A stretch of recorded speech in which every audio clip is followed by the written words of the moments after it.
Isang mapagpalang araw mga kalingap mga kababayan at ayun nandito tayo muli at tatahakin natin yung lugar na yun. May pupuntahan tayo na or may babalikan tayo doon na sila Nanay Filipa na kanyang kasama ang kanyang anak na si Ate Jocelyn. So maraming salamat po Ma'am Bertus Woman at siyempre Ate Inday PB at sa lahat po na nagiging kaagapay katuwang natin sa paglingap sa Donsol. Ngayon po ay pupuntahan natin at babalikan muli ang mag-inang ito. And let's go. So, mga kalingap mga kababayan, ay start tayo sa ating paglalakbay. Sa oras na to ay 11:30 AM, no? So may mga kasama tayo kasi medyo tong lugar na to, no? Mga kalingap mga kababayan. Ayan, no? Dala tayong prutas, tatlong apple. At bumili po ako ng kalahating yung ubas at 5 kilos of rice from Ma'am Bertus Woman and Ate Inday PB. Kaya abangan niyo po ang aming paglalakbay muli.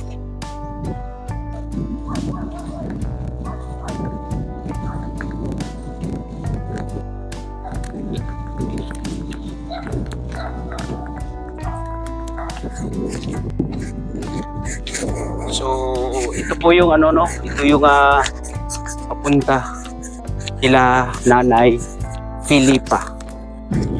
Yan, yung kalsada na yan po yung papunta doon. So, nung nakaraan naman po, yung unang punta natin dito ay hindi ko naman po nakunan yung papunta, no? Kasi hindi ko nga alam or hindi pa naman tayo sure. So, ngayon, sure na tayo, no? Kaya ito, pero hindi na natin siguro ipupul, no?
Ako, nandiyan na yung may tubig.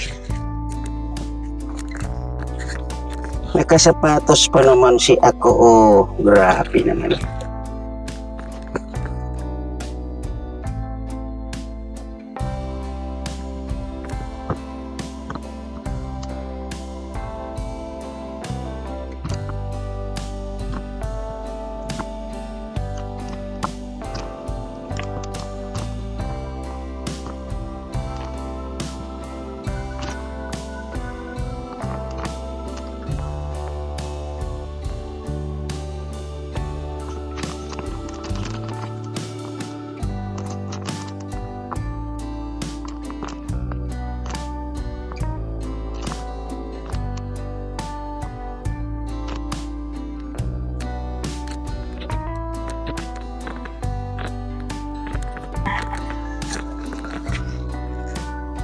Ayan, nakatawid din tayo.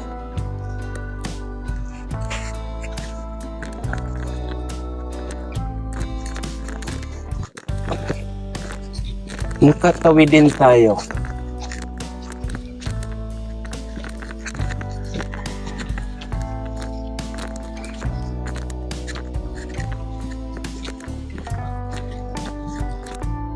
Dali mo yun, Noy.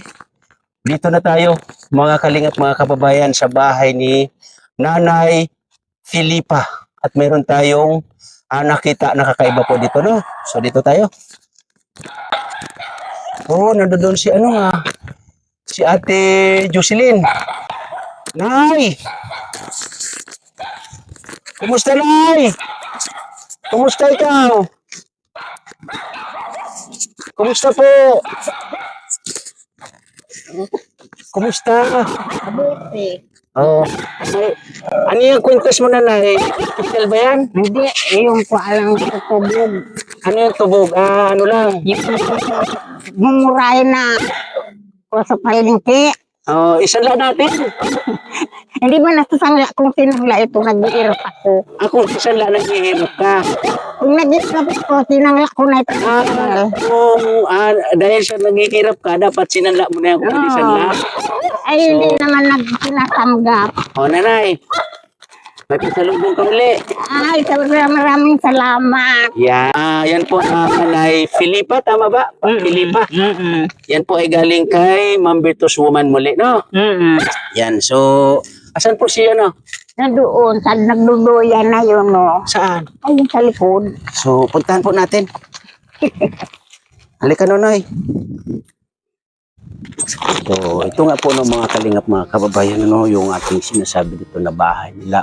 Yan, diba? Nakahilig po siya, Ayan, So, kapos pa yung, yung bubong.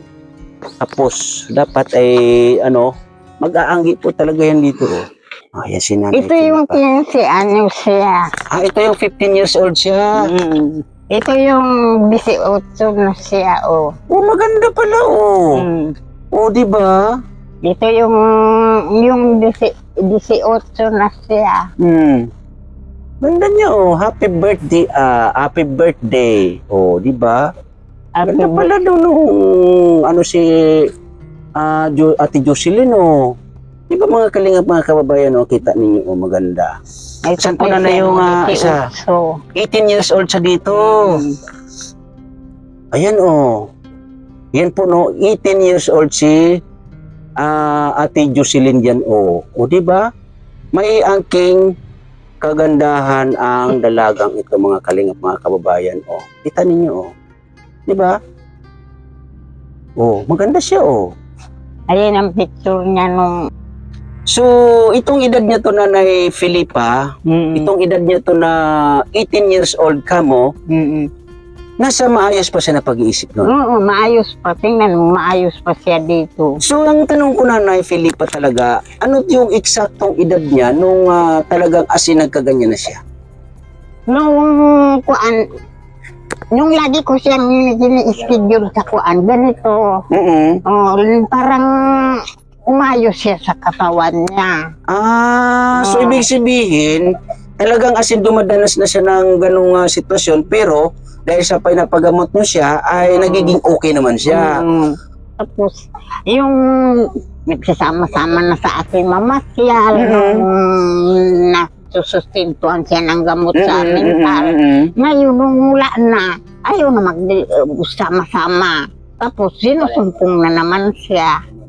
Saan po nakatandaan niyo po, Nanay, noon, mga talagang edad itong si Ate Jocelyn na talagang naging ganyan na? Ano yung pinaka-eksakto sa pagkakaalala ninyo? Ang umpisa niyan, nag-iedad pa sana siyang mga 13 yata yung... 13, ibig kong sabihin, Nanay, kasi nga pinapagamot-gamot nyo naman kamo, di ba? Ang ibig kong sabihin, yung talagang hindi nyo na siya naipagamot at talagang naging ganyan na siya, mga anong taon na po siya noon? Yung hindi ko na siya napagod. Opo. Yung umuwi na kami dito. Mga kailan po yun, Nanay? Nung March, 3 taon na kami dito sa Bicol. So ibig sabihin, kumbaga kailan lang itong lumala? Kailan lang lumala. Nung kung anong umuwi kami dito, okay pa siya, maganda pa siya, magliligo, nag-aayos siya. O nagsusuklay. Ngayon, nung kuwan na, hindi na siya nagsusuklay. Hindi na naliligo. So ibig sabihin, Nanay Filipa, kailan lang itong si Ate Jocelyn na talagang lumala yung kanyang karamdaman. Pero, nung siya ay sinusumpong, ay edad niya ay mga 13 years old, pero dahil sa inyo pong pinapagamot naman siya, ay talagang as in, kumbaga, ano din siya, kumbaga, gumagaling din siya dahil sa inyong pagpapagamot sa kanya. Pero dahil sa umuwi na kayo ng Bicol, dahil wala na kayong pang suporta sa gamot, wala nang hanap buhay, Wala nang anak mo. kaya naging ganyan na si Ate Jocelyn. Tama po, nanay? So, tingnan nyo naman itong mga kalingap, mga kababayan. May angking kagandahan ang dalagang ito. Diba? May angking kagandahan po. Kung hindi yan ganyan, may anak na yan. Oo nga, kasi sabi May nyo ay asawa na 30 years old na. Malamang sa malamang nanay, may Yung may anak. dalagang na siyang dalagitang anak. Mm. Yung wala naman, siyempre, hindi kan may gusto man mangligaw. Nalalaman ng ganyan, murong. Umaayaw. Umayaw. Grabe naman. So, ibig sabihin, nung lockdown nanay, dito kayo? Nung lockdown, sa Maynila. Nasa Maynila pa. Ibig sabihin, pagka, ano sa pagkatanda ninyo, mga anong taon kayo dito napunta or umuwi? Umuwi kami dito, March 9, 2023. 2023. So, yun nga, magtatatlong taon pa lang. So, bago lang no, nanay, no? Bago. Na kumbaga, kung siguro mayroong pang tustos na gamot at may pa-check up muli itong si Ate Jocelyn, may posibilidad na mabalik unti-unti yung kanyang kaayusan sa pag-iisip. Naging kaming tulong yan sa kapitan doon sa Ugod. Sabi na, pwede daw madala doon sa yung kuan, dyan sa mga may kapansanan sa Naga. Pero daw, magbabantay dalawa. Oo, di naman siguro nanay kasi di naman si Ate Jocelyn. Kaya sabi, kung pwede ko kayo i-atid sa doon sa yung ko dyan sa Naga yung may kuan ng sa mga sigano siguro. Sabi, atid daw kami, pero hindi kami tatanggapin dahil ang gusto doon, may bantay sa labas. Sila yung hospital ang may magbabantay. May okay. magbabantay sa loob, magbabantay sa labas. Sabi ko, hindi naman ako makapagbantay dahil paano itong bahay? Walang mag-aasikaso. So, ang ano siguro dito, Nanay Filipa, ipa-check up si Ate Jocelyn at masuportahan ng gamot. At yung mga bawal sa kanya na kainin, inumin, ay yun ang ibabawal natin. So, ganun po siguro ang pinakamaganda. Ngayon, meron ba dito sa atin na malapit na pwedeng pa-check upan sa kagaya kay Ate Jocelyn? Hindi ko alam kasi mabuti kung sa Maynila Marami. Alam ko. Pero dito, wala akong alam na chikapan ng sa mga ganyan. Huwag naman ganyan na. Sa mga na nawala sa katino ng ano. So, dito nga nanay sa Dunsolay, parang wala pa akong alam Pero di ko lang alam kung bandang Legazpi ay meron. Pero kung meron nanay, yun nga, magdasal po tayo, mataimtim na pagdarasal para po may makatulong sa atin, may makatuwang tayo na yun nga si Ate Jocelyn ay unti-unti ay mabalik yung kanyang nasa maayos na pag-iisip. Ano, nanay? So, binagdadasal ko rin niya na gumaling. Sabi ko gumaling dahil hirap na rin ako, lalo kung sinusumpungan. Kagabi sinumpungan, hindi magtutulog. Hindi siya nakakatulog. Ay, siyempre, tinitingnan ko rin dahil kung minsan, sabi na sa akin, lumayas daw ako. Sabi, lumayas ng matanda. Kaya, ikaw ang pinapaalis. sabi ko, bakit pinapalayas mo ako? Bahay ko iba. Sabi na, bahay niya daw ito. Bahay niya rin. Tapos yung mga papalayas niya ako, sabi ko, kung layasan kita, mamamatay ka sa gutom, walang mag-aasikaso sa'yo. So, ano talaga, Nanay Filipa? Sabi ko, Pasensyahan. papasensyahan ko na lang dahil siyempre, sabi na, marami sa akin nagsasabi na wala daw sa kinok na pag-iisip. So, anong gusto mo, Nanay?